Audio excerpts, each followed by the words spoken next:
My name is Zach Arnold. I'm a Hollywood film and television editor, a documentary director, father of two, an American Ninja Warrior in training, and the creator of Optimize Yourself. For over 10 years now, I have obsessively searched for every possible way to optimize my own creative and athletic performance, and now I'm here to shorten your learning curve.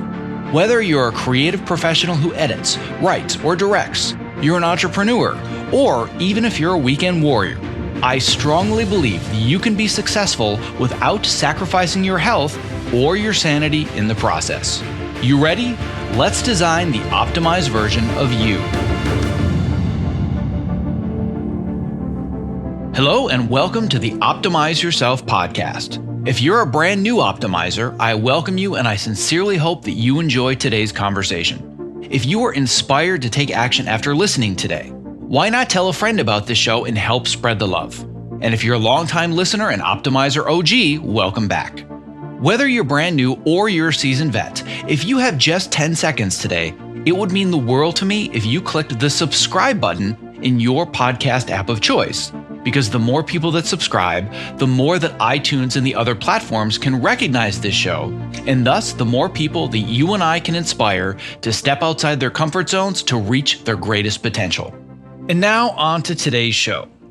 How many times have you worked on a project that set an impossible schedule and you felt responsible for meeting ridiculous demands? How many times have you met those demands hoping that you would be rewarded for the amazing feat that you just accomplished, only to be asked to do it again tomorrow, except faster, better, and of course, cheaper? These situations have unfortunately become the rule instead of the exception, which is why I often say that Hollywood is where yesterday's miracle becomes today's expectation. Today's episode is a very candid community Q&A on the topic of setting boundaries and expectations. I gathered my Optimizer coaching and mentorship students to have a frank and honest discussion about the realities that we're facing on the job and how we can take action to ensure that our time and our expertise are not being exploited. As daunting as it might seem, change is only going to happen from the bottom up. We cannot rely on union contracts to set the boundaries for us from the top down. Because frankly, a lot of the boundaries that we need are already in writing. They are just exploited, ignored, and outright abused. Change happens one person at a time. But if we are all going to collectively change the toxic work culture in the entertainment industry, we are going to have to lock arms and do it together across guilds, crafts, union, and non-union alike. This conversation is all about the practical steps that we can take to create a better future for ourselves and the next generation of artists, filmmakers, and storytellers who will come after us.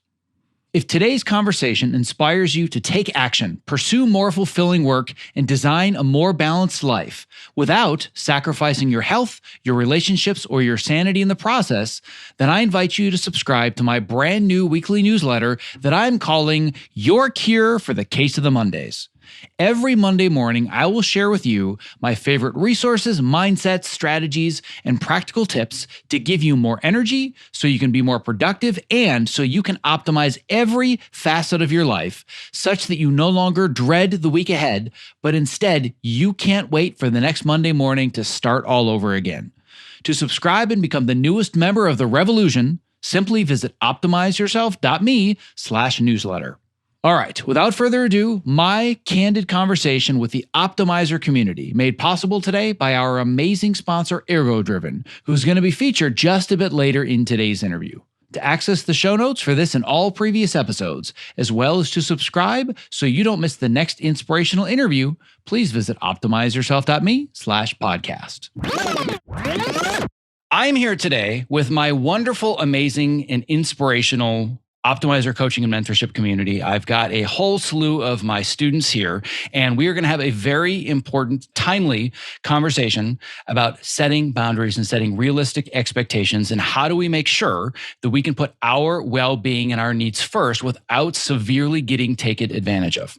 As I had mentioned to my community before we went on the record officially, it just happens to be a coincidence that this topic of conversation today is happening on the eve of what is potentially going to be the most historic strike in the history of the entertainment industry and specifically in Hollywood. We had this on the calendar anyway. We talked about this weeks ago because this is a topic that we've been discussing for years and years and years, as many of my students that are on this call know. But for anybody that is listening to this that is not a part of the community or not aware of it, we have been talking for years about how do we better understand what are our goals and how do we pursue work that fulfills us and surround us with people that are going to value us and respect us. Unfortunately, that seems to be the minority of how people live and work, especially in the entertainment industry. And I would say that this is also largely just amongst all industries and in general culture. There's a very high percentage of people that are doing work that does not fulfill them, that frankly they hate. And I'm hoping that I can be a small part of lending a hand in changing that. And we're going to discuss today this idea of boundaries, unrealistic expectations, and what can we do so that we are not taken advantage of. As everybody that is on this call already knows, and anybody that listens to this podcast regularly knows, I have been standing on the same giant soapbox for 7 years, trying to explain to people and shed light on the fact that this is a problem, these hours and these working conditions and these expectations. And guess what? I'm very excited to share. I don't need to talk about this anymore. And you're like, what are you talking about? Everybody now knows that this is a problem and everybody is ready to fight back. So I don't feel like I need to keep saying the things I've been saying anymore because now everybody is saying them, which I love. Where I want to be of value and support, and the reason I have all of you here with me today is because I want us to start talking about solutions. How can we take responsibility? How can we take control? And how can we individually, one person at a time, start to change the culture and create this paradigm shift? Because one of the spoiler alerts, and it's not necessarily the most optimistic perspective, but I'm just going to share what I think is going to be our new reality. No matter what the contract is that ends up being ratified, whether it's going to be in 2 days, and by the time that this releases early next week, we're already going to know whether or not there's a strike. But whether or not there's a contract in 2 days, in 2 weeks, or 2 months, I guarantee it's not going to be what everybody wants. It's not going to be the giant paradigm shift where all of a sudden we are all instantly respected and we're working 8-hour days and we have bankers hours from 9 to 5 and we get to see our family every single evening. Those things are just not going to happen. Even with a new contract, whatever the incremental change is that moves forwards, however much we do move the needle, I guarantee it's not going to be enough. So it's still going to be up to us individually to take responsibility for protecting ourselves and protecting the other people around us on a team level and wherever it makes sense as far as the people that you're working with. So here's where I want to start the conversation. And once again, this was totally coincidental. I just had posted this a few days ago, or maybe it was even yesterday. It all kind of blends together. I spent way too much time on social media. Hate social media, but I've been living and breathing these articles, these Facebook posts. I've read hundreds and hundreds of comments just to really get inside people's heads and people's minds to understand the tenor of things. And I think the best way to start this conversation is to share a post that I put in one of the internal union organizations either yesterday or the day before. And my post was, and you can imagine that this was me starting a nice little brush fire. Repeat after me.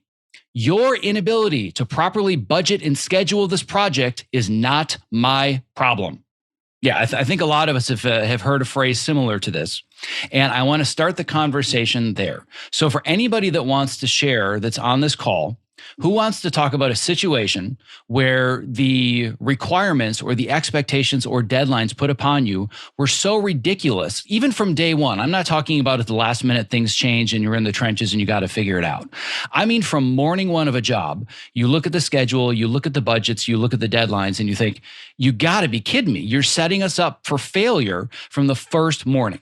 Anybody want to jump in and share an anecdote or a story to get this conversation started about scenarios in which we've been asked to do the impossible and it was scheduled that way? Mr. Jeff Castelluccio. I just want to thank you very much. Thanks for doing this, Zach, as always, and Debbie. Hello, everybody. There's two specific projects that I got the schedule day one, and they're telling me that the shoot was like 4 or 5 weeks and they needed a cut in a total of 9 weeks. I'm like, you're kidding me, right? And I told the UPM, I told the producers, we're not going a day under 17 weeks, 18 weeks. And they're like, yeah, that's not happening. And I told them, look, it's, we'll have a product, but it's not something you're going to be proud of. It's not something you're going to want to show, and it's not something you're going to be able to sell. And sure enough, mark my words, it lasted 18 weeks, both projects. I'm shocked. Yeah. You're kidding. You actually weren't able to deliver in 9 weeks? Really? Unbelievable, right, Zach? And, and I've gotten, in the past, I've gotten a lot of attitude from certain UPMs, and causing problems between me and the producer, them telling the producer, I don't know what I'm talking about. And it puts my position in jeopardy. But, I have 16 years of experience of editing. And so I was able to back that up. But these productions are getting smaller and smaller by every shoot. And, that's why we're all here. Where the demands put upon us is just outrageous. And, on top of it, they didn't even want to give me an assistant editor for the full time. So you were supposed to do it in half the amount of time allowed with half the help. Yeah, doing 2 jobs. Exactly. What was their explanation for all of this, out of curiosity? They would just said, well, that's the budget. That's what we scheduled. And I said, well, no offense, but you probably shouldn't be scheduling post-production, or you should at least talk to an editor before you schedule post-production, because you have no idea what you're talking about. So let me ask you this. Did you ever hear the phrase, there is no more money? Of course. But they found it. What? But I was going to ask, was there more money? They found it. Miraculously. They always find more money. Miraculously, it appears from out of nowhere when they say there is no more money. It must be done in this amount of time. But then all of a sudden, it's not a matter of you went over a couple of days. You doubled the amount of time they thought that it was going to take, going back to your original estimate, and somehow they found the money to do it. Exactly. This begs the question, and we've talked about this on many a coaching call in the past, both privately, small groups, and office hours, this idea of the 4 tendencies. Everybody on this call that's worked with me knows that I am a questioner on steroids. The question that I always ask that gets me in a whole lot of trouble, that gets me labeled as quote unquote the difficult one, is why? Why are we doing it this way? So I'm curious, for anybody in this group that wants to share, why do you think we get set up for failure from day one with these ridiculous expectations and deadlines when everybody already knows that we're never going to be able to do it? I'm not saying anybody needs the answer, but just because we've all been through this, why do you think we get put in this position? Well, because it was successful on one project. They think it's a cookie cutter situation, and they could get every project that way because they were able to squeeze one crew to do it in that short amount of time. They think, well, we got away with it once. It can be done. We've done it before. And I've had that conversation with producers and UPMs. Like I've said many, many times, and I still, at some point, it's on my someday list. I want to create an entire line of t-shirts and memorabilia and hoodies and coffee mugs that all say the following: Hollywood is where yesterday's miracle becomes today's expectation, right? So when we deliver the impossible, we now move the goalposts, and the people that we work for say, oh, it can be done. So clearly we can just do it this way every single day. And I think the slow erosion of moving the goalpost is how we got to the point where we are today. Is that we have let it slowly go further and further and further and further and further and further to the point where everybody is breaking and saying working harder is simply, literally no longer an option because it's killing people. For anybody that doesn't already know already, and I'm going to assume everybody knows about this both on this call and that will be listening, but there is now an Instagram account called IA Stories or IATSE Stories that has absolutely exploded in the last month or so. Last time I checked, they were up to like 155,000 followers, which is pretty much this entire industry at this point in all classifications. But I just saw a post from somebody, it was either last night or this morning, saying that because we are now potentially going to be striking and everybody has to rush to get everything done, they're scheduling even longer days. They're scheduling people over the entire weekend. And a PA who had been up for God only knows how many hours got into a car accident and broke their leg just yesterday. It's like, hey, morons, don't you realize this is why we're striking? Like, right? Is this not the reason that we're here in the first place? And they're just doubling down on this, which is why my prediction is, and again, this prediction could be erroneously wrong by the time this comes out. And people are going to laugh at me because we're recording this before we know what's happening on a Friday afternoon. And by Monday or Tuesday, things could be completely different. But I think there's potential for a very long work stoppage because they clearly just don't understand what this is about. They think, well, we told them we were going to give them 2% in a scale increase and X amount of percentage in their pension and health plans from streaming residuals. Let's add an extra 0.5%. That's not going to do it. That's not going to change things. And I think that the fact that they are now pushing everybody as hard as humanly possible, when that's the whole reason that we're doing this, just tells me there's a lack of real understanding of what the problem is and a lack of interest in addressing it. So the next question, go ahead, Debbie, yes. Just to go back to why this keeps happening, I also think it's because the people who are initially making these schedules and doing the budgets are not the people that are doing the work. So in the end, by the time we get on, like these schedules are already set, like they've already made these decisions. So we might say like, oh, I don't think this is going to work out. But the fact is they've already kind of like written that off, like that's off their plate.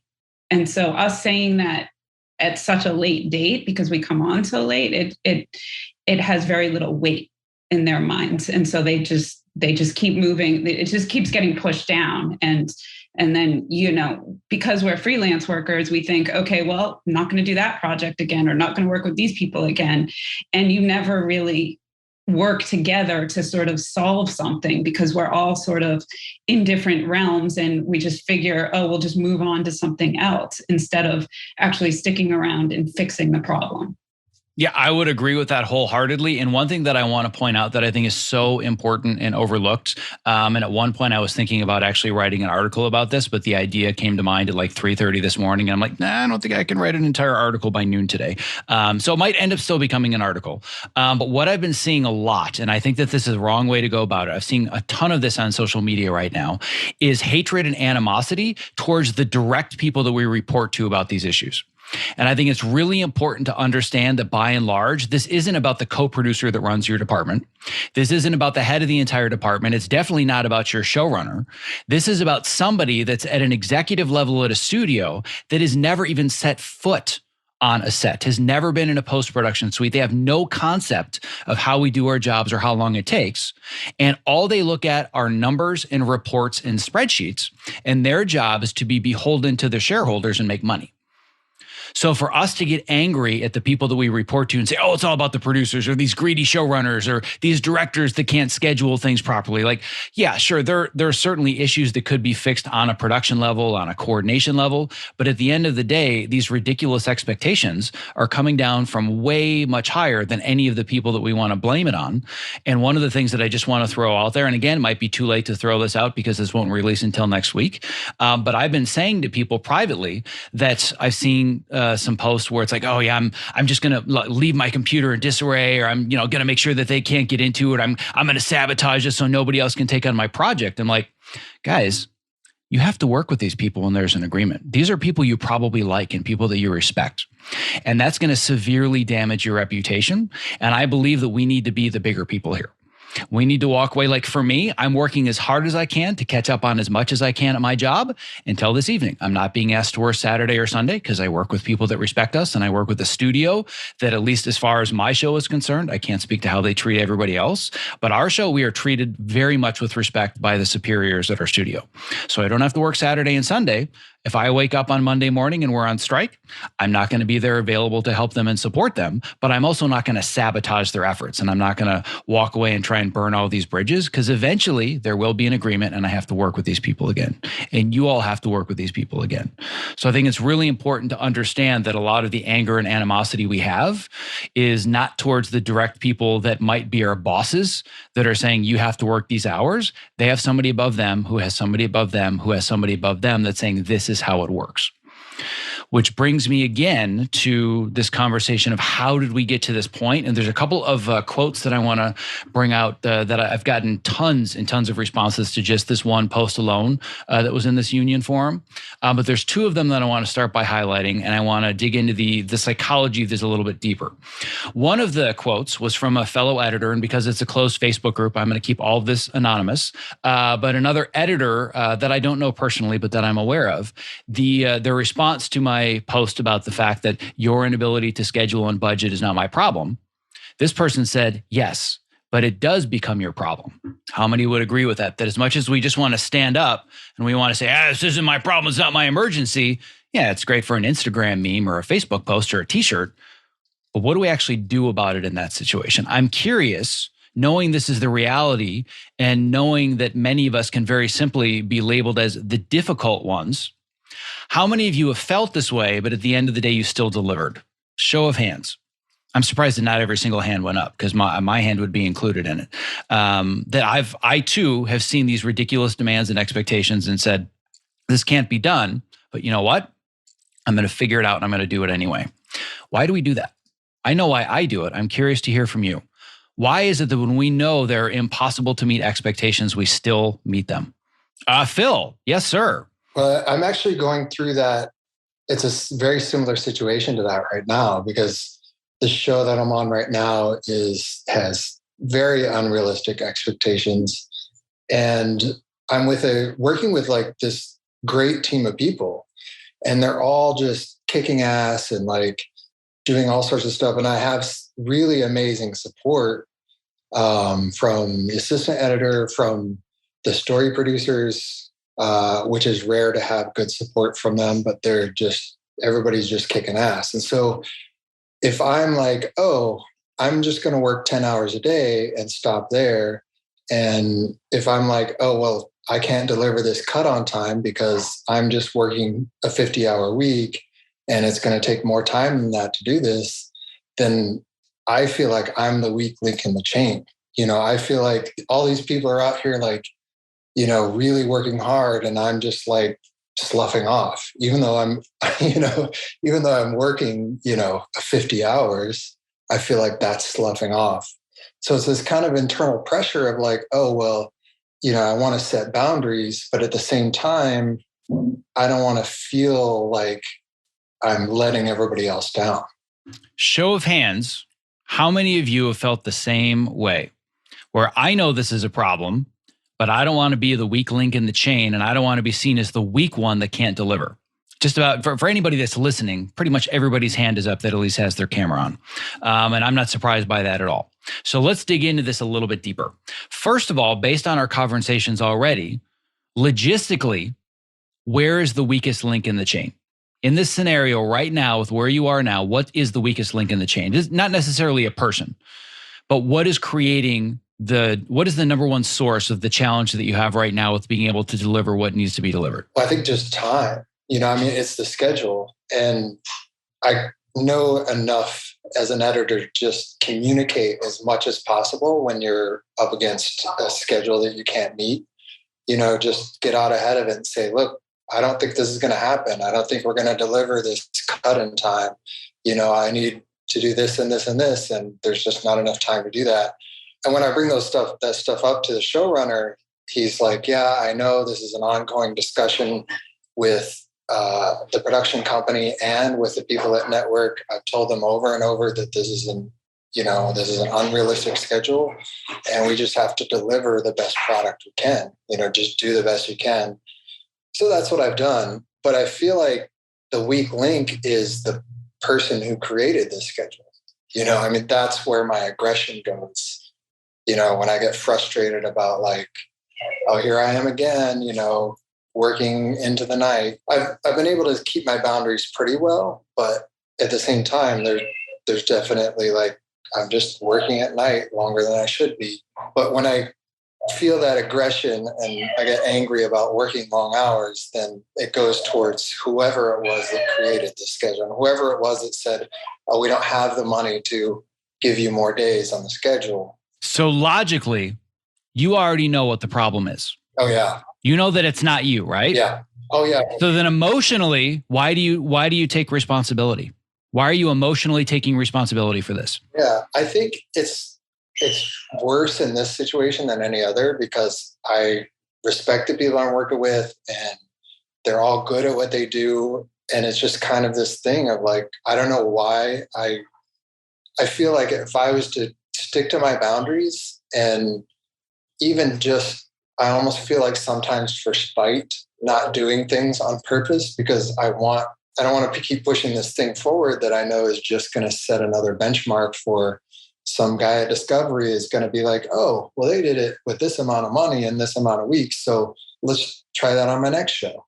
No, let's not only try it on my next show, let's try it faster with less money. Yeah, exactly. That's the erosion. It's not just let's do the same thing. They delivered a miracle. Let's see if they can do even more of a miracle. Yeah. Right. But I really want to dig even deeper into this emotional feeling, because I would venture to guess that of this entire group, I'm back in gallery view so I can see all of you.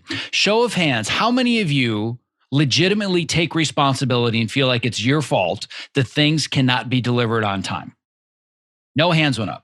Oh, feel it. So you legitimately feel that it is your responsibility and it's your problem and it's because of you that things are not getting delivered on time. Okay, so maybe my question was worded a little bit awkwardly. The point being that logically, we all know that it's not our problem.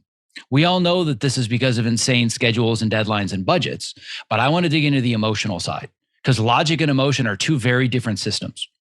How many of you still feel guilty and feel the pressure that it's all on me and I need to figure it out? This is why we're here. Do you think it's an accident that we all feel this way? Do you think it's just this weird common coincidence that people that are on this call that are all over the country, and I have people in this community all over the world, if you've been in these small group conversations, if you've been on a call during office hours, I've had multiple students that have said the same thing. We're all dealing with the same problems. And we have somebody that's from Ireland and somebody from the Netherlands and people that are in Australia and New York and LA. They're all over. For those of you that have been to office hours regularly, is it seriously not the same conversation over and over and over and over? It sounds like the exact same conversation. It's not an accident that we feel this way. Why is it, do you think, that we feel this way? I'm curious. I want Chris. I mean, we've been conditioned to feel this way. I've been doing it for 22 years, and that's how my brain's wired now. The word I was looking for is exactly what you said. We have been conditioned. I want to add a layer to that. I don't think it's only that we've been conditioned. I think it's that we have been indoctrinated to believe that it is all on us to take the responsibility, because that's how the current system works.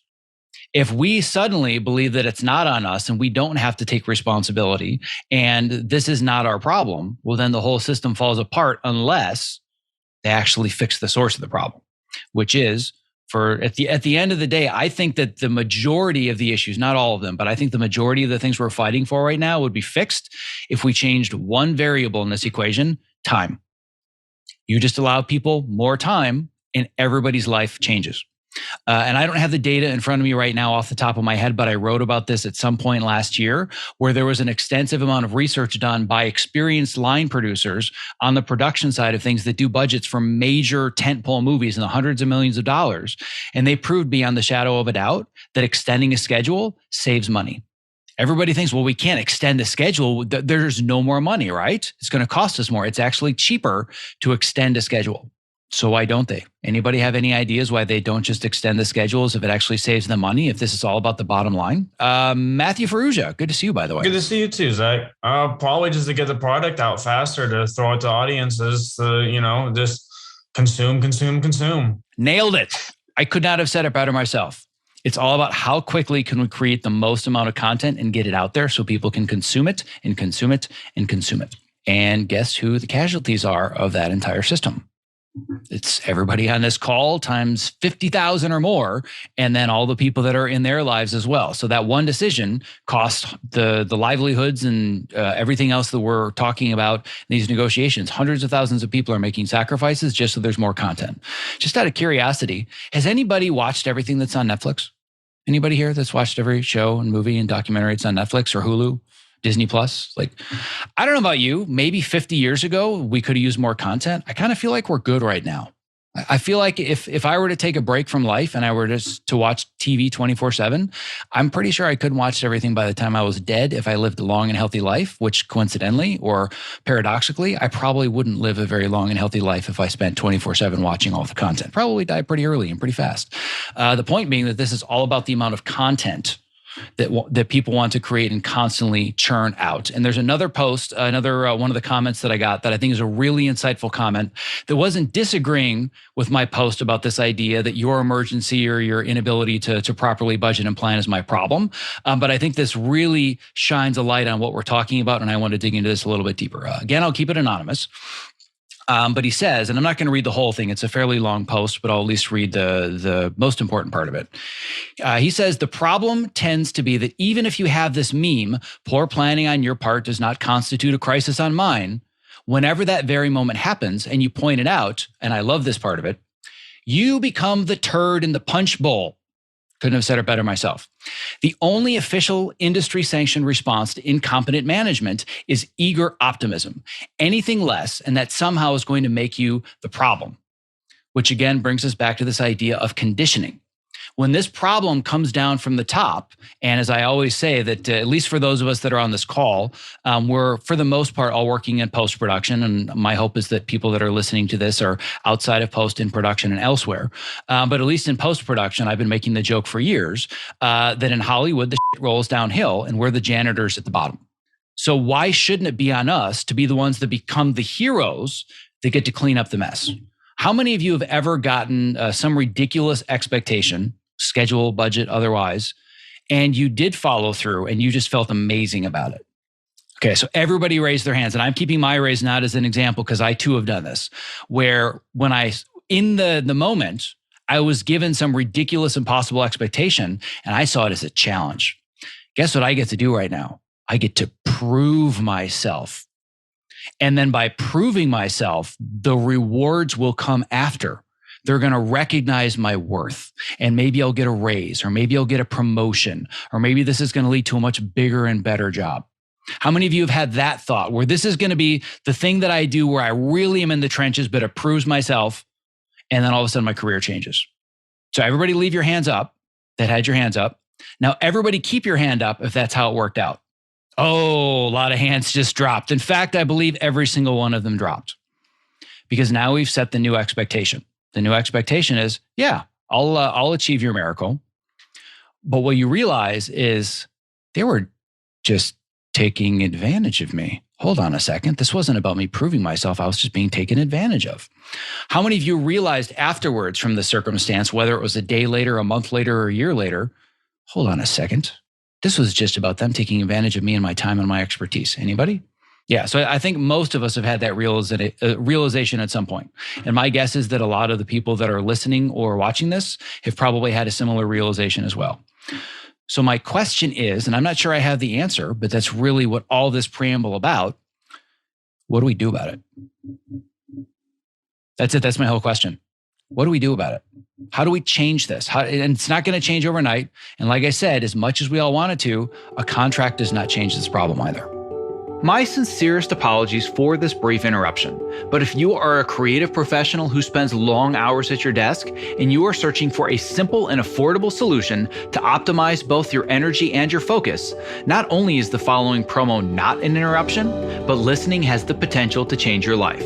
Here is a brief excerpt from a recent interview that I did with Ergo-Driven co-founder and CEO Kit Perkins, the creator of the Topomat, who's here today to talk about his newest product, New Standard Whole Protein.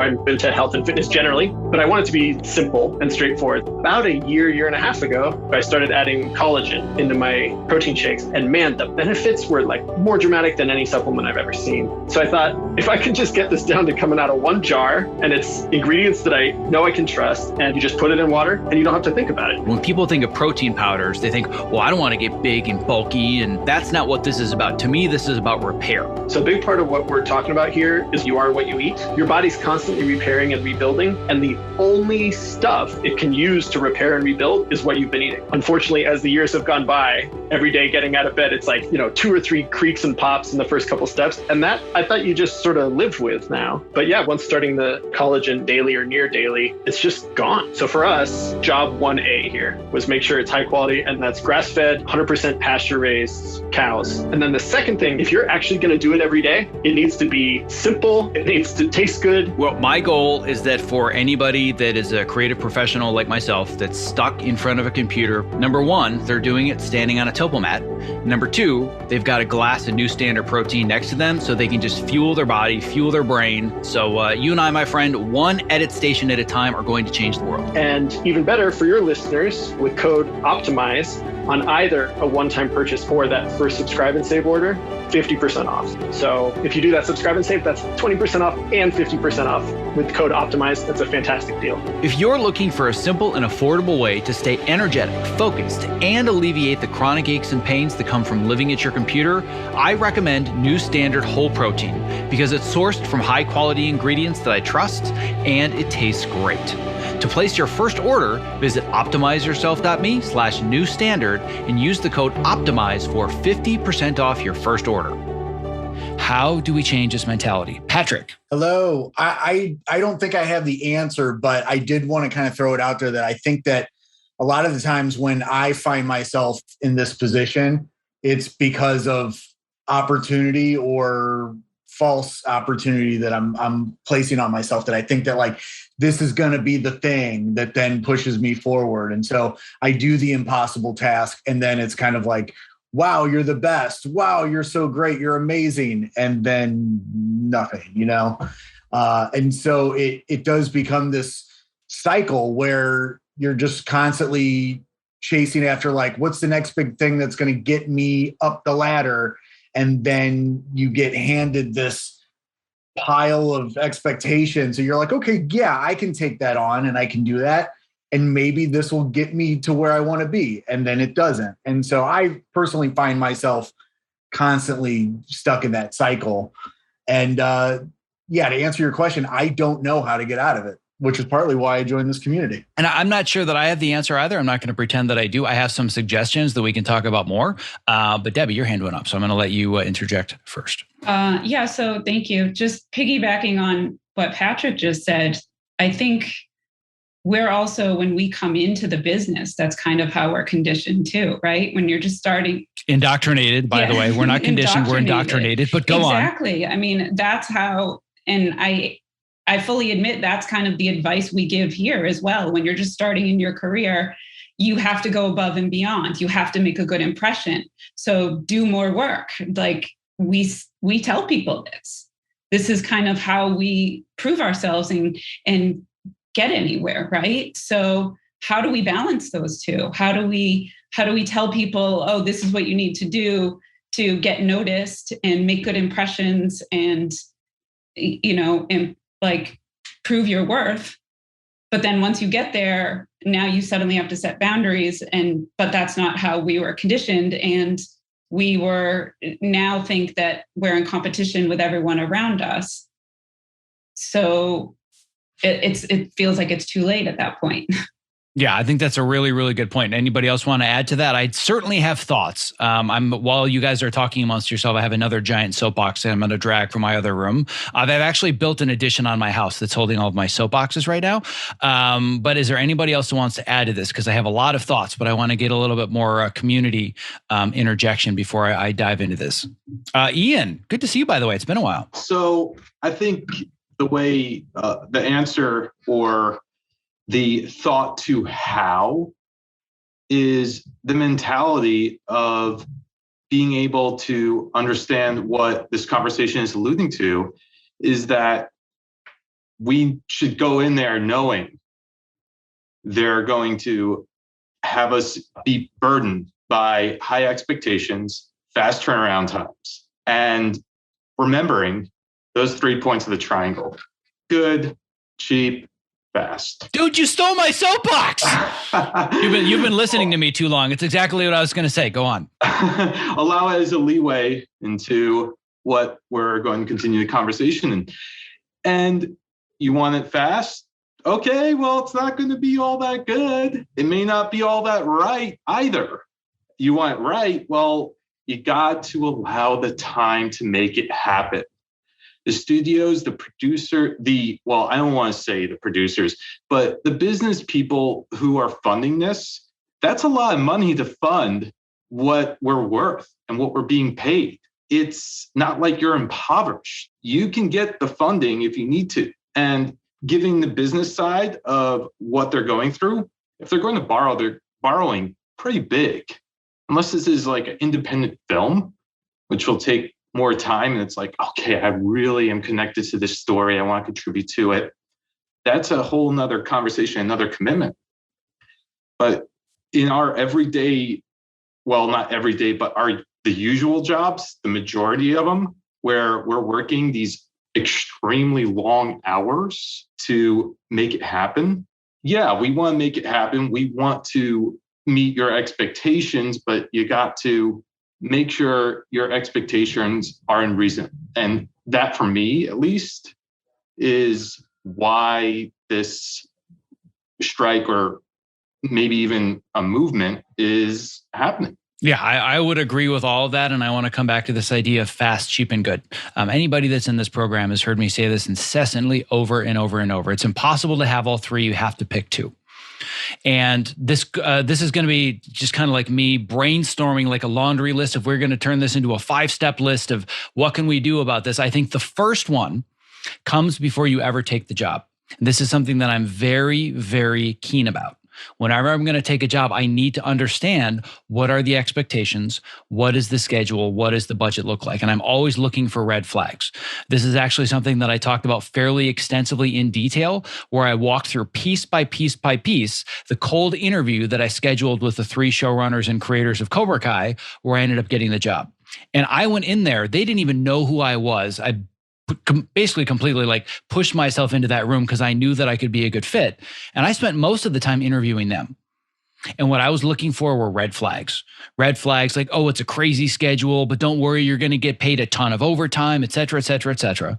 And I was asking them questions about their process. Do they have family? Do they have kids? Like, there are some showrunners, and this is now becoming more and more prevalent, where they will do their thing during the day as a showrunner, whether they're on set, whether they're in the office. And then when their day is over, 8, 9, 10 p.m., that's when they hit the edit suites. Their editors have been there all day long doing their 12-hour day. Then they show up and the editor's expected to be there until 2, 3, 4 o'clock in the morning. Trust me, this happens every single day. I have multiple people that have reached out to me about this. This is not a hypothetical situation or an anecdote. This happens regularly. So the first thing that I do to ensure I'm not in these situations is I get a very detailed explanation and description of what the expectations are. And there's nothing I love more than being on a show where I'm told we don't have the money for overtime. Because what that means is now you have to choose 2 things. You have to choose fast or good. Because cheap is now been defined. It makes it super, super simple. And when I say cheap, I don't mean cheap in the sense of the word of, oh, it's crappy. I mean less expensive. So if they decide we don't want to pay overtime, that is the perfect scenario for me. Because I know that I will not work for people that don't expect my best. If you just want me to assemble things and press buttons and get you a mediocre cut, that's great. You probably want to hire somebody else because that's not going to be a good fit, which means that they've identified that it has to be cheap and it has to be good.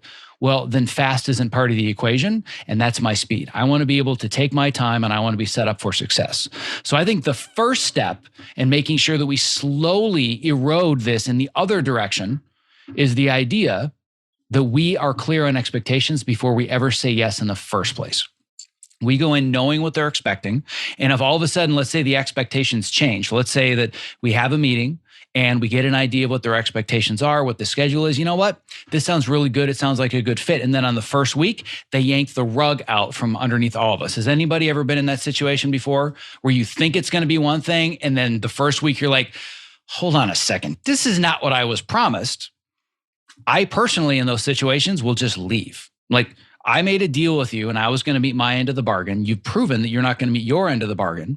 And some people would say, well, why are you missing out on that opportunity? My response is it's no longer an opportunity, because if these people are willing to do this to me once, they're going to do it to me again.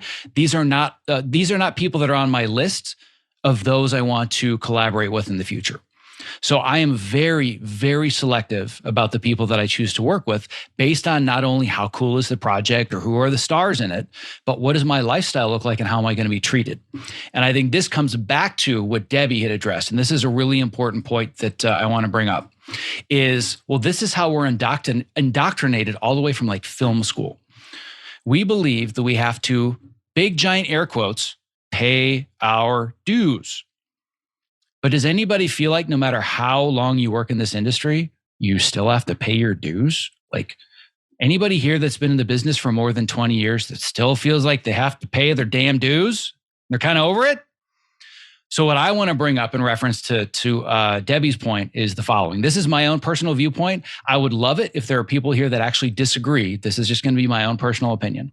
But I think there's an easy way to identify when you're paying your dues versus when you're being taken advantage of. And I'm going to use the example of when I got my big break working on Burn Notice. So when I was on Burn Notice, I think I just turned 30, had my first kid, super young. I was given this opportunity to sit in the editing chair. Can you imagine a better opportunity to be exploited than that? We've got this young kid. He's hungry. He's desperate. He's never gotten a credit. Let's see how much we can push him to get what we want. Like, is that not the most perfect opportunity for me to be exploited? You want to talk about paying your dues, right? But it was the exact polar opposite. I've never to this day, and I love all the other shows I've worked on, but I've never been more respected on a job than I was on Burn Notice.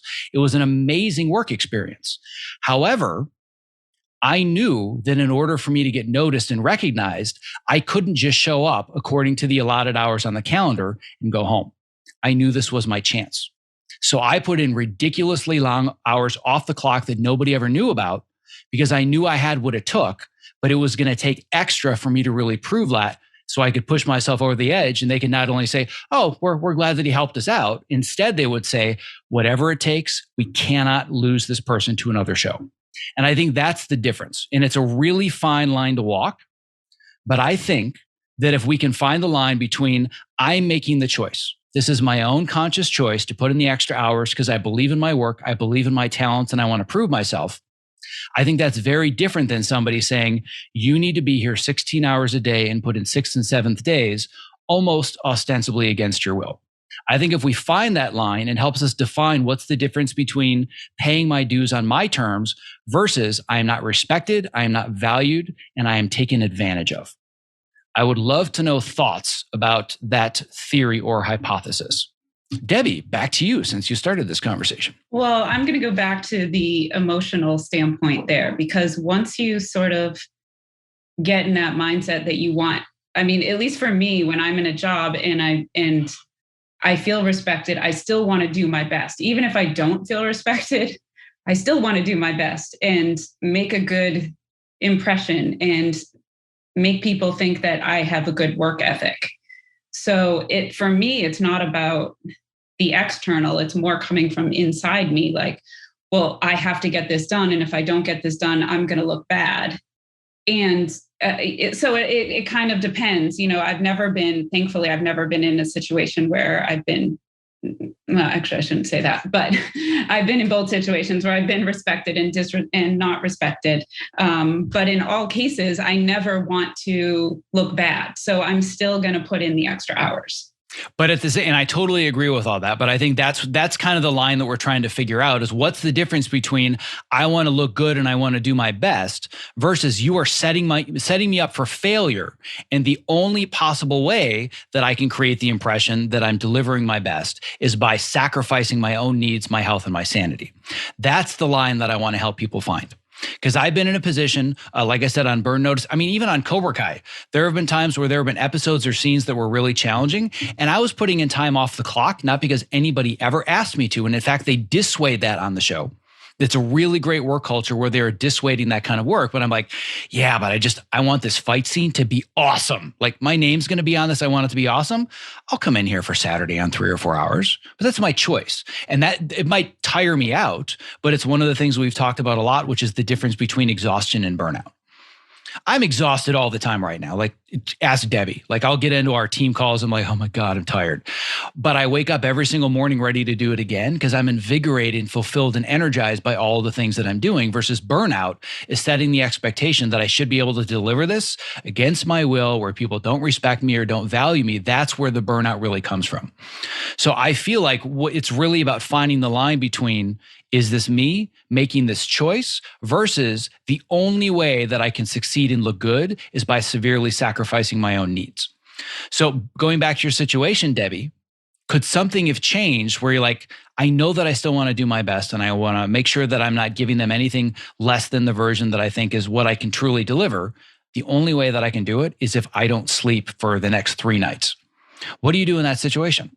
I mean, I sleep. At this point, I now sleep because I know I'm actually junk if I don't, and it just becomes worse. So maybe maybe I do know the difference at this point. Maybe I have learned like, okay, I know when I'm no longer effective and that I'm just like moving things around and not actually making progress on anything. So I do know when to cut myself off, but that doesn't mean that I still haven't been in situations where I've pushed myself to the very limit where it shouldn't have been. Like, it shouldn't have been that I had to work all this overtime or that things were extended as far as they were extended.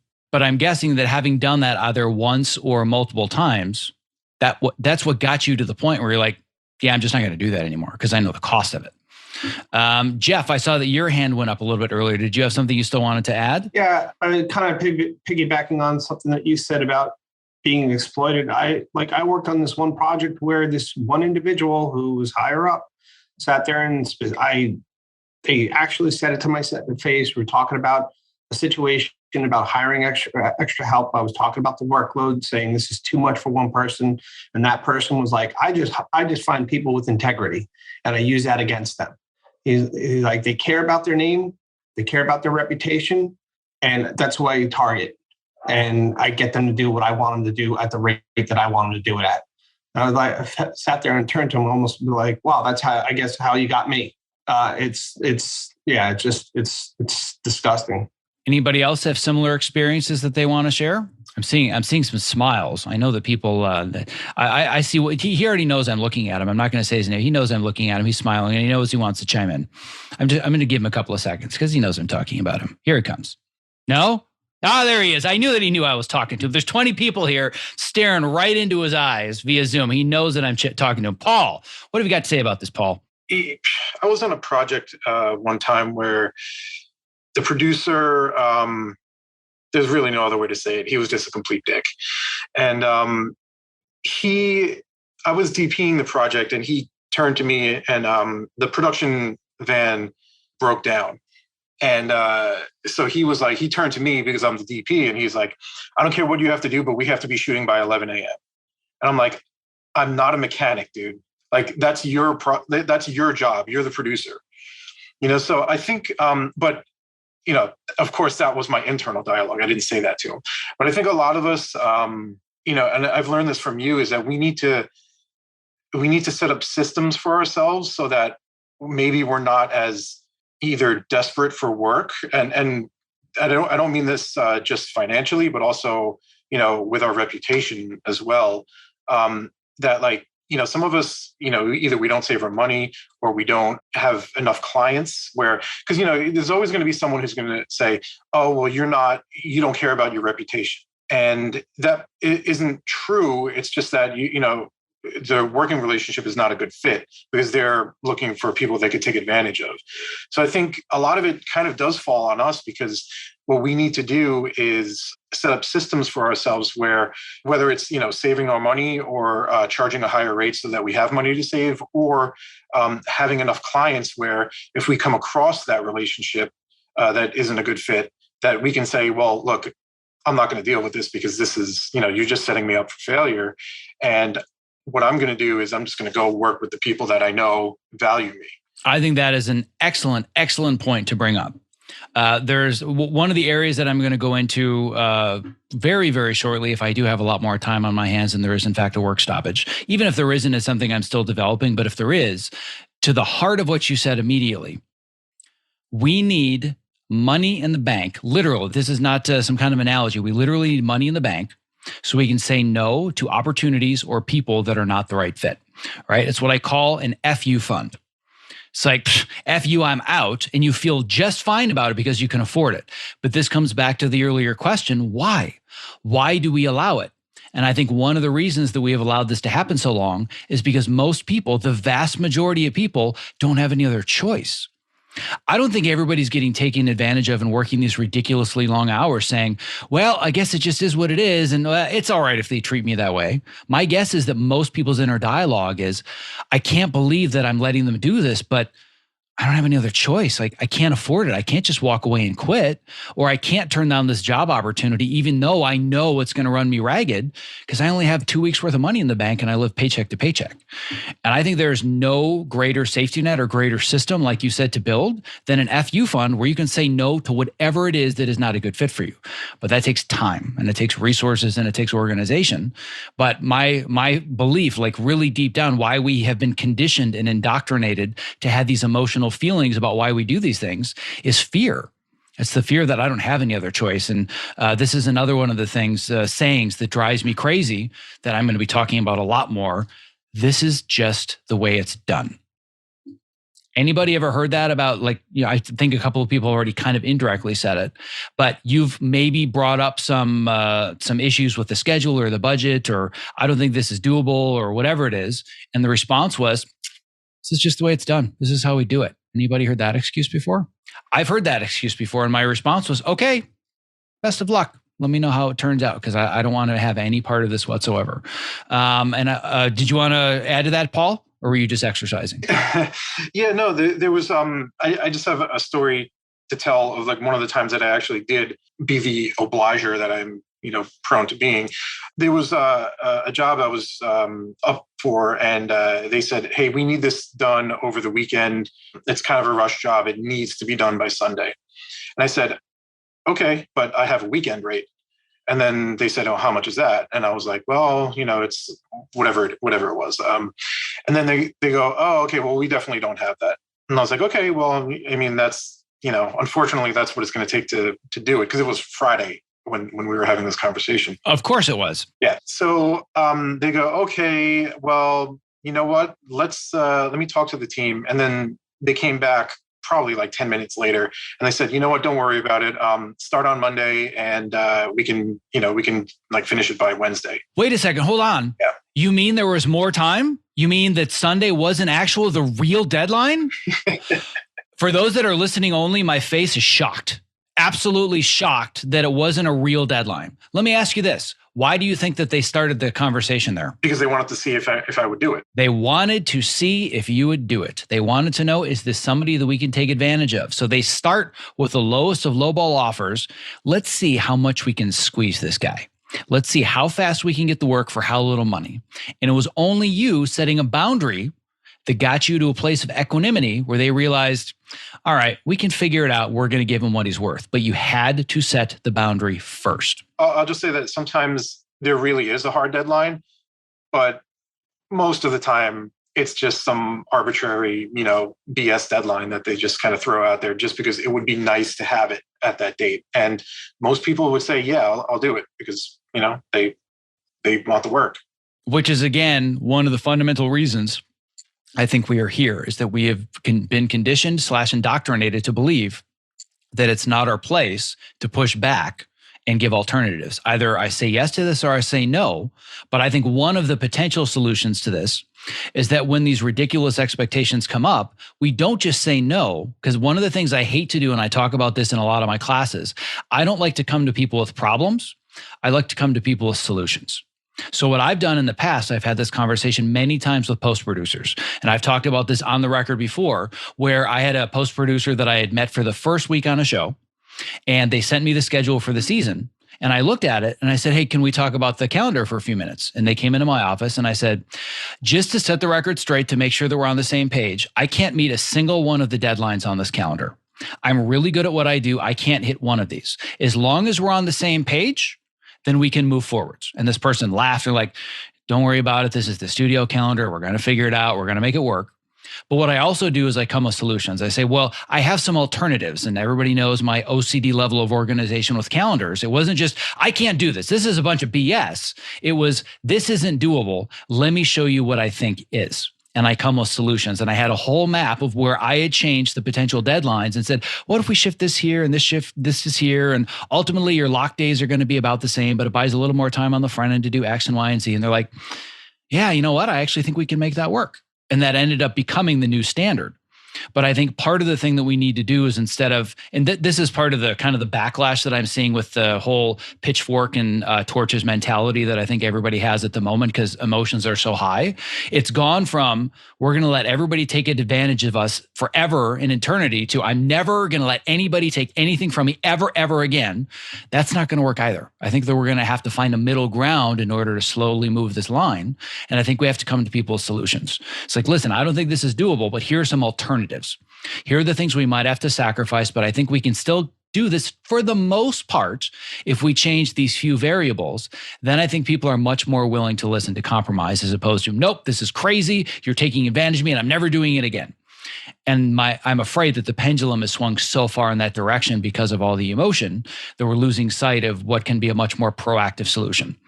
So I'm just curious, is there anybody here that has been in one of those positions where you realize that this really can't be done, but maybe if we alter it by doing the following things, we can still make it work. And then it ends up working out to everybody's benefit, similar to what Paul had described. Anybody else have a story like that they want to share? Oh, that's a bad sign. It just means everybody here has never had the opportunity to actually make this work, which kind of sucks. But that's what I'm trying to fix. Really? Nobody's been in this situation? Man, if I had the button for the cricket noise, I would turn it on right now. Holy cow, talk about dead silence. Oh, there's a hand. Jeffrey, thank you for saving me. I guess on those two specific projects, once I told them that the deadlines weren't going to happen and they're not going to be hit, I did come back to them and say, this is what's more doable. Change this to this, X, Y, Z, whatever. And then sure enough, to the day, I delivered exactly when I said I was going to deliver. And so it happened, I guess, on both of those projects, but it took a lot of conversations, a lot of, well, this isn't going to work, or, well, we don't have money. That's it. And it just a lot of song and dance to get to just change to get the result that everybody was happy with. And my question is always, why do we have to go through all that? Why can't we just, one of the analogies that I've given in the past is that all of us on this call are standing on the shore and we're like, you see the tidal wave, right? It's way out there, but you see the giant 100-foot tidal wave that's coming. And then everybody else is like, nope, I don't see it. Just go about your business, do what you need to do. You're like, but no, seriously, there's a tidal wave coming. And the other side of the mentality is, we'll deal with it when it gets here. Isn't it kind of too late to deal with the tidal wave when it hits shore? Shouldn't we maybe be battening down the hatches and getting our emergency supplies and boarding up our windows when the tidal wave is 3 miles away and not when it's actually hit shore and now we're drowning in it? But I feel like that's often the mentality, is that whoever it is that's setting the schedule, setting the budgets, that doesn't understand what we do. And I don't know this for a fact. I'm speculating and I'm putting words in their mouth. But I believe one of the mindsets is, well, I think this will work. You're going to have to prove me otherwise first. So we said, like in your example, Jeff, the example of, well, they said I need 8 weeks. I think I'm going to need double that. They're like, well, let's see first if he's right. You know you're right on day one. But in order for them to put out a fire, it needs to be a 5-alarm fire. It can't be, there's a little tiny brush fire. And I think that it gets, don't worry about it right now. I've got bigger fires. I've got other things I need to worry about. It's not until it's all consuming and everything is burning like crazy. Oh yeah, maybe we should do something about this. So I think that's partly the mentality, is we have to prove first that it's chaos because we've just been conditioned, and not just us. I feel like the producing side of things and the budgeting side of things, they've also been conditioned and indoctrinated to believe that if it's not a 5-alarm fire, it's not a problem yet because everybody's in reaction mode as opposed to being proactive.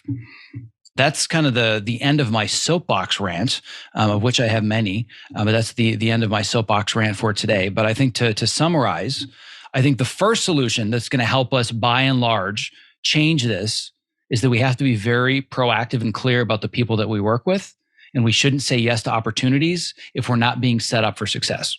So that's always the most important question I'm asking myself. I actually talked about this extensively on a podcast that I did with Janice Tastian. And for anybody listening, I'm sure that Debbie will make sure that this goes back in our show notes. This has been one we've been talking about for a while now. But I asked her, because she creates post teams and she creates groups where everybody is set up for success. And I said, how do you do that? She's like, that's the one question I ask. When I look at the budget, when I look at the team, I look at the expectations. Am I setting everybody up for success or failure? And if you feel like from day one, based on the people or based on the project or the deadlines or the budget, that you're being set up for failure, it's okay to say no. I think that's the first thing that helps us change. The second one, I think, is that it's okay to work really hard and go above and beyond, even if it does mean you have to sacrifice some sleep or whatever it might be short term when you're in the trenches, but knowing that it's on your terms. Knowing that you made that choice and it's not somebody else that's forcing you to do it because they're disrespecting you or they don't value you. I think that would be another way to look at it. And then the third is just being very clear about, hey, this is a problem. And I don't think that it's possible to deliver fast, cheap, and good all at the same time. But I have some ideas and I have potential solutions. Otherwise, like I can't remember what exactly the quote was, but it was something about we become the turd in the turd bowl or something, right? We become the problem. We become the difficult one. But as I'm sure everybody's heard me say before, that when people call you difficult, it just means you're difficult to take advantage of. And that's another like entire t-shirt line that I should design. And I think that idea is getting out there because I'm starting to see a lot more people that are posting that concept. But people just don't want to be labeled difficult. I see it as a point of pride, because it means that I don't let people take advantage of me as long as I'm not being difficult for the sake of being difficult. If it's difficult for the sake of the product and the sake of my well-being, I have no problem with it. So is there anything else, particularly Debbie, that you would like to say to wrap up? And I actually segued to that before I saw that your hand was already up. So your timing is perfect. Well, I just wanted to go back to the idea that like, I think when the schedules are made, we're never consulted, like we're just handed a schedule. And so again, at that point, it's almost like it feels like it's too late to change. And yes, you gave the example where, if you come up with a solution, they can work with you. But I also have the problem of, being on different shows all the time. I don't always know like clearly how long things are going to take me, because every show with new material, new actors, it's different. Like this last show I was just on was like a whole new beast. And I had no idea how much work was going to be involved when I got into it. I mean, I knew it was going to be a lot, but there's no way I could have predicted how it turned out.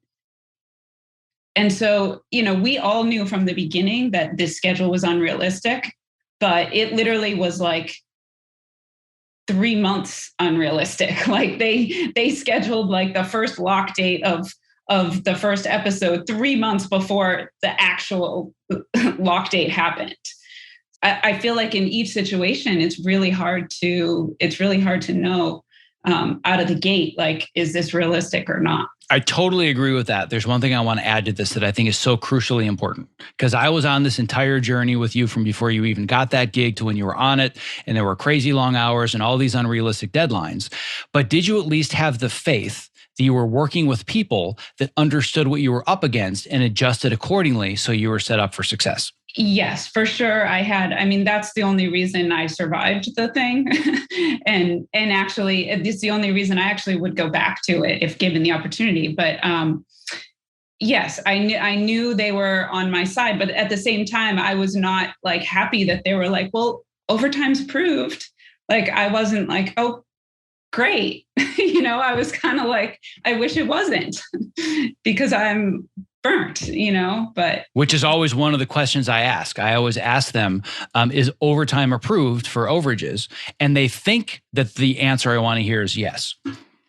And they're like, oh, I'm really sorry, but on this show, it's going to be one of those where there is no room for overtime. I'm like, thank God. And they kind of look at me weird. I'm like, I would much rather be on a show where there's more time and no overtime. The money is not nearly as important to me as putting my kids to bed at night. So I'm here for you as long as I'm on contract and we're getting the work done. But I want to know that there's a hard and fast line that if I can't get the work done in time, we just extend the schedule. That to me is the ideal work environment. So one last thing that I want to add, that's kind of an addendum to this conversation that was a random chat message that was just sent to me that I think is really important for us to understand, is that, and this is a machination of the way that scripts and budgets come together and schedules that I'm not keenly aware of. I'm not in the room. I know that many of us aren't in the room for this conversation, but I think we've all been a part of this kind of a situation where we all kind of agree to the fact that we all collectively know that this is bullshit and it's never going to happen. But if we all collectively know it, we just kind of accept the lie, knowing that we're going to have to prove that this is impossible before people actually listen and take action. This idea of, well, we know the tidal wave is there, but we think there's a really small chance that by the time it gets to shore, there's not going to be a tidal wave anymore. Even if it's a 1% chance, we would rather bet on that because it might be cheaper as opposed to potentially preparing and being proactive. And I think that that's one thing to really keep in mind, again, when it's this idea of who are the people that I'm surrounding myself with. Is that if we're all just kind of collectively agreeing we know this is crazy, do we have each other's backs so we can prove to them this doesn't work and know that we're going to get taken care of? Because I've been in that situation numerous times where it's like, even like the one that I said, where I spoke to the post producer. And I said, listen, I can't meet any of your deadlines and I consider myself a professional. If this person had said in response, you're just going to have to figure it out, I probably would have left. But their response where they just laughed at me, they're like, yeah, totally get it. We'll figure it out. I'm like, all right, we can do this. We all know that we're collectively agreeing that, yeah, we're going to do this until we know that we can't. And then everybody adjusts accordingly. Completely different mindset and different quality of life. So I really think what it comes down to more than anything is just surrounding ourselves with the right people that we know respect us, value us, and are going to set us up for success. And we can all adjust accordingly to make sure that happens. So any other final thoughts, additions, or words of wisdom from our community before we wrap it up? Oh, we do have an addition. I had a feeling that you might pop in by the end of the call. I wanted to be very coy, but I had a feeling we might hear from you. Yes, sir. Would you like to briefly introduce yourself? I'm Matt. I'm the asshole who hired Zach on Burn Notice. A really interesting conversation, and thank you for letting me participate. I just wanted to say, I think it's an important perspective to just bear in mind with like the people who make the schedules. Of course. Just so you know how that happens. A lot of times, someone really high up, like your boss's boss's boss, puts a gun in your mouth and says either an unrealistic schedule is on that piece of paper or your brains are. That's it. And so then, and everybody knows it's bullshit. And I think just to underline what you said, Zach, and the other thing is, it is absolutely, and I'm just saying, like, I have had this conversation a million times. Guys, it is absolutely 100%, I'll show you the math, cheaper to not do this insane way. Please do not make us do this insane way, right? And like, I'm a showrunner. You know what I mean? Like, that's it. Like, if there's anyone they should listen to, right? They should listen to me. They absolutely do not listen to me. And so I think, Zach, like, to your point, the question is, and I should say also, it is absolutely true that the money is there, right? It is absolutely true. And it is also absolutely true that you cannot ask for it until the show is on fire. And I know because I have asked for it a million times before the show was on fire. And speaking of anybody where your show has literally been on fire, it would be you. The thing that I try to do proactively with people who work with me, but I've also had people do it the other way, and it's a great thing to do, is it's fine to say, hey man, we know this is a lie, right? Like, this is a lie. This is not actually happening. Or like in your case, Debbie, like, this may be a lie. Like, we know that we're making a promise that maybe we can keep, but we cannot necessarily keep this. Like, it's maybe the actor can't get a line out. You know what I mean? Like, and maybe I've got 3,000, like, we don't know that. And this schedule depends on everybody nailing it in 2 takes. Maybe that'll happen. That'd be great. If it doesn't happen, you know, and I think it's fine to say to someone, on the day that happens, are you with me? What happens when the tsunami hits?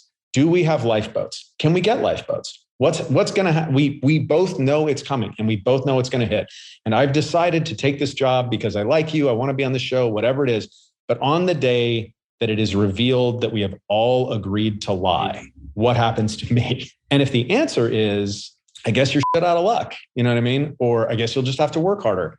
Then you know something.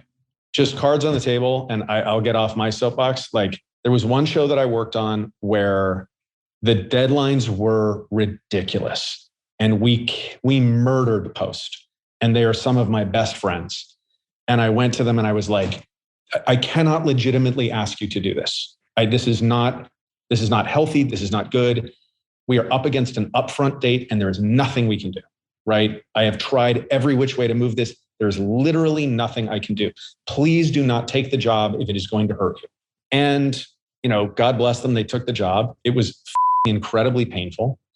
But at the end of the day, There was a guy that almost had a nervous breakdown, but I've tried to hire him on every show because he a post supervisor. And I said to him, listen, I'm with you 100%. I know this is impossible. And if you can do that, I think that you're actually buying something with your overtime and your stress and like it. But I think it's legitimate to say when you are in those impossible positions where you can't actually make the deadline, where you can't actually draw the boundaries for your life the way that you want to, right? Or the way that would be ideal. And that will happen sometimes, right? And maybe you have the money and you can turn the job down, but maybe you don't. But at that moment, you do at least want to make sure that you're working with people who are going to take care of you when the tsunami hits. And it's fine to ask. Enough soapbox. I couldn't agree with that more. And I think between the two of us, you have a much bigger house than I have, so you probably have more room for more soapboxes than even I do. I've got a collection, but I have a feeling you have your own collection. But it means a lot to me that you jumped into this call and shared that, because I think coming from your perspective, it really just cements all the things that we've been talking about. Because I'm also a big believer, and you and I have had this conversation a little bit offline, that we have to be really conscious of other people's perspectives. Whenever there's conflict, you can't just look at it from me, these are my needs, and this is how you're attacking me. You have to understand it from everybody else's perspective. And I think that if everybody here wants to go after Ted Sarandos and Jeff Bezos and all these, fat cat billionaires that just want to exploit workers, fine, do that on social media. But be very careful about the other people that you think are the problem that you're attacking, that are the people you're sharing a wall with or an apartment with, or you might work with again someday, even if it's somebody at a studio that you might not know, but is closely associated with the work that you do. They see that behavior. They see the way that you're treating others and the way that you're approaching this. And I think we really need to be conscious of all perspectives. And I really appreciate you coming in with a showrunner's perspective, because I can't speak from that space yet. I hope to be able to and better understand that, but I can't speak to that now. I can only look at it from my perspective. But it's really important that we see that you, as the showrunner, the buck stops at you and you're like, spoiler alert, the buck doesn't even remotely stop at me. There are so many bucks above me where it stops that you're one of the stops along the route. And I think it's really important for people that are below the line to understand that. So they really direct their frustration where it's probably is more worth it and more due. So on that note, I would actually love to continue this conversation, but I have to go back to work and my lunch hour is over, because technically I'm still on the clock, at least until the end of the day. Whether I'll be on the clock on Monday is yet to be seen. But I do want to wrap it up, at least for today. I think this was an incredibly beneficial and important conversation. I want to thank everybody here that attended today. It really means a lot to me that you guys also took your lunch hours to spend this with me and to share this with our community and share it with the world via the podcast. And I can guarantee that we're going to be doing a whole lot more of these on a regular basis. So thank you, everybody, for being here. Take care and be well. Thank you for listening to this episode of the Optimize Yourself podcast. To access the show notes for this and all previous episodes, as well as to subscribe so you don't miss future interviews just like this one, please visit optimizeyourself.me/podcast. And super quick, before you leave today, don't forget that every Monday morning, I'm sharing all of my favorite resources, strategies, and practical tips to help you pursue more fulfilling work and design a more balanced life without sacrificing your health, your relationships, or your sanity in the process. To subscribe 100% free, simply visit optimizeyourself.me/newsletter. And once again, a special thank you to our sponsor, ErgoDriven, for making today's interview possible. To learn more about ErgoDriven and my favorite product for standing workstations, the Topo Mat, visit optimizeyourself.me/topo. That's TOPO. To learn more about ErgoDriven and their brand new product that I'm super excited about, New Standard Whole Protein, visit optimizeyourself.me/new standard. Thank you for listening. Stay safe, healthy, and sane, and be well.